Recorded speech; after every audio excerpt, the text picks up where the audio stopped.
கோயம்பேட்ல Bashyam constructions in crown residences. Special price square feet வெறும் 7599 only. For bookings call 9840477777. Supreme Mobiles. Lowest price.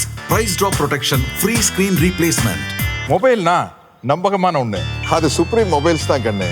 Big pass அமீர எல்லாத்துக்கும் நல்ல ஒரு கொரியோகிராஃபரா super duper டான்ஸரா தெரியும். ஆனா அவரோட டார்க் சைட் நிறைய இருக்கு. ஆமாங்க, அவரு சின்ன வயசுல பட்ட கஷ்டங்கள்லாம் இப்ப வந்து பாத்தீங்கன்னா சோசியல் மீடியால பயங்கர வைரலா போயிட்டு இருக்கு. அவர் வந்து பாத்தீங்கன்னா ஊட்டியில பிறந்திருக்காரு. அவங்க அப்பா இவருக்கு 1 வயசு இருக்கும் போதே தவறி இருக்காங்க. அவங்க 10th ஸ்டாண்டர்ட் படிக்கும் போது அவங்க அம்மாவை யாரும் மர்டர் பண்ணிட்டாங்க. அதுக்கப்புறம் வந்து ஒரு சின்ன ஹார்ட் மாதிரி இருக்கிற ஒரு ஆர்ஃபனேஜ்ல தான் அமீர் வளர்ந்திருக்காங்க அவங்க அண்ணாவோட. அவங்களோட சைல்ட்ஹுட் வந்து பாத்தீங்கன்னா ரொம்ப டார்க்கா ரொம்ப கஷ்டமா இருந்திருக்கு. ஆர்ஃபனேஜ்ல வளர்ந்து இப்போ ஒரு நல்ல கொரியோகிராஃபரா மேல இருக்காரு. அண்ட் டெஃபினெட்லி இந்த பிக் பாஸ் அவருக்கு ஒரு பெரிய ஆப்பர்ச்சுனிட்டி அப்படின்னே சொல்லாங்க. இந்த விஷயம் இப்போ உங்க ஃபேன்ஸ் மத்தியில பயங்கர வைரலா போயிட்டு இருக்கு. அண்ட் நிறைய பேர் இந்த நியூஸ் எல்லாம் கேட்டு பயங்கர ஷாக்ல இருக்காங்க. அண்ட் இந்த வாரம் எவிக்ஷன்ல கம்மி ஓட்ஸ் வாங்கி இருக்கிறது கண்டிப்பா அமீர் அண்ட் அபிநய் தான். ஒருவேளை இந்த வாரம் அமீர் வெளில போயிடுவாரோ அப்படின்னு சொல்லிட்டு ஃபேன்ஸ் மத்தியில ஒரு குட்டி வருத்தமும் பயமும் இருக்கு. எல்லாத்துக்கும் தெரிஞ்ச மாதிரி வைல்ட் கார்ட்ல வந்தாலுமே அவரோட பார்ட்டிசிபேஷன் கண்டென்ட் எல்லாமே ரொம்ப ஸ்ட்ராங்கா இருக்கு. சோ ஃபேன்ஸ் எல்லாம் அமீர் வெளில போக கூடாதுன்னு விரும்புறாங்க. சோ உங்க கருத்துக்கள் என்ன அப்படிங்கறத மறக்காம கமெண்ட்ல பதிவு பண்ணுங்க. அமீர் என்ட்ரிக்கு அப்புறமா உங்களுக்கு அமீர் கிட்ட பிடிச்சது என்ன அப்படிங்கறதும் மறக்காம கமெண்ட்ல பதிவு பண்ணுங்க. இந்த 70 டேஸ்ல கேம் இன்னும் சுவாரஸ்யமா போயிட்டு இருக்கு. அண்ட் ரீசன்ட் டேஸ்ல வந்து பாத்தீங்கன்னா டாஸ்க் எல்லாம் அதிகமா கொடுத்துட்டு இருக்காங்க. அண்ட் டெஃபினெட்லி உங்களோட ஃபேவரட் கண்டஸ்டன்ட் யார் இந்த பிக் பாஸ் வெயிட்ல அப்படிங்கறதும் மறக்காம கமெண்ட்ல பதிவு பண்ணிட்டு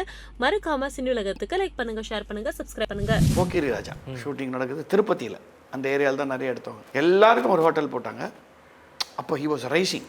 ஆஃப்டர் முரட்டுக்காலையே ரஜினி வந்து பிடிக்க முடியல, அப்படி ஆடியன்ஸ் மத்தியில் ஒரு வெரி.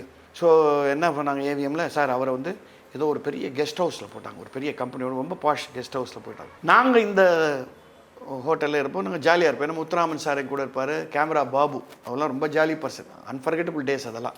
நாங்கள் டெய்லி என்ன பண்ணுவோம், நீங்கள் லைட் மேன் எல்லாம் கூட கூப்பிட்டுட்டு பாட சொல்லி டான்ஸ் ஆட சொல்லி அவங்க கொஞ்சம் அப்படி கொஞ்சம் வேணும்னா கொஞ்சம் சரக்கு கொடுத்து, சார் பாடுங்க பாடுங்கன்னு சரக்கு கொடுத்தப்புறம் அவங்களாம் எப்படி ஆயிடுவாங்கன்னா, முதல்ல வந்து மகேந்திர சார் ரொம்ப தேங்க்ஸ் சார், உங்களோட உட்கார வச்சு பேசுகிறீங்க பெரிய வருஷம் சார்னுவாங்க. ஒரு 2 ஏறினோன்னு வைஜே வாப்பா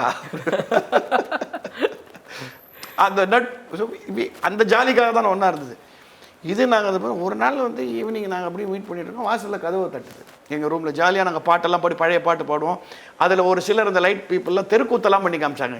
அவங்களாம் அதெல்லாம் பழக்கப்பட்டவங்கள, அந்த காலத்துலேருந்து இருக்கோம் சார் நாங்கள், பியூ சின்னப்பா காலத்துலேருந்துலாம் சொல்லுவாங்க. கதவை தட்டி யாரும் திறந்து பார்த்தா ரஜினி வந்து பொட்டி படுக்கையோடு நிற்கிறாருங்க. சார் என்ன ஏதாவது ப்ராப்ளமா அந்த கெஸ்ட் ஹவுஸில்? இவங்களாம் பதறிப்பிட்டாங்க. நானே தான் வந்தேன். ஏயா நீங்கள் டெய்லி இங்கே இவ்வளோ ஜாலியாக இருக்கிறீங்களா, என்னை தனியாக அங்கே ஏசியில் உட்கார வச்சுட்டு சும்மா டிவியை பார்த்து உட்காந்து பேசுகிறதுக்கு கூட ஆள் இல்லை. இங்கே வந்து சாப்பாடு கொடுத்துட்டு போகிறவங்களாம் சீக்கிரம் போகணுன்றான். ஏன்னு கேட்டால் அங்கே பாட்டு டான்ஸ் எல்லாம் நடக்குது சார்ன்றான். எனக்கு எரிச்சலாக இருக்காதா, நான் இங்கே தான் தங்க வேணும், அங்கே இடம் இல்லை. அது நார்மல் ஹோட்டல், டீசென்ட் ஹோட்டல், அவ்வளோதான். அதனால் பரவாயில்ல, நான் இவர் ரூம்லேயே தங்கிறேன், என் ரூமில் தங்கிட்டார். We shared room. அவர் அந்த ஃபன் லவ்விங் எப்போவுமே விரும்பக்கூடியவர். அப்புறம் அவர் சொல்கிறார், சார் நீங்கள் வந்து சார் இந்த பாத்ரூம் யூஸ் பண்ணுறது நீங்கள் முதல்ல யூஸ் பண்ணப்போ நான் யூஸ் பண்ணிக்கிறேன். That was is special quality. அதுதான் இன்னி வரைக்கும் அவரை புட் ஆன் டாப். கிரிட்டிசைஸ் பண்ணுறாங்க, கலாட்டா பண்ணுறாங்க, அதெல்லாம் இந்த சோஷியல் மீடியாவில் இதுக்குன்னு காசு கொடுத்து செய்யப்பட்ட சில ட்ரோல் கும்பல்கள் இருக்குது. நமக்கு தெரியாது, தெரியாமல் ஒன்றும் இல்லை. ஏன் அதை சொல்கிறான்றது. இப்போ நீங்கள் எவ்வளோ பாராட்டுறீங்களோ, நான் எதை சொன்னாலும் இல்லை டிஸ்லைக் போடுறதுக்கு ஒரு குரூப் ரெடியாக இருக்குது. அதுக்கு வந்து they are ready, they are paid for it.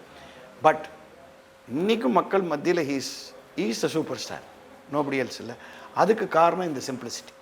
நிச்சயமாக அது யூனிக்கான பாயிண்ட் இருக்குது, ரொம்ப ஒத்தென்டிக் பாயிண்ட் இருக்குது. என்னென்னா இந்த ஃபாரஸ்ட்டு வேர்ல்டில் எங்கே கிடைக்காத ஒரு சாண்டில்வுட்டு ஓன்லி இந்த ஏரியாவில் தான் இருக்குது. இந்த திருப்பதி தமிழ்நாடு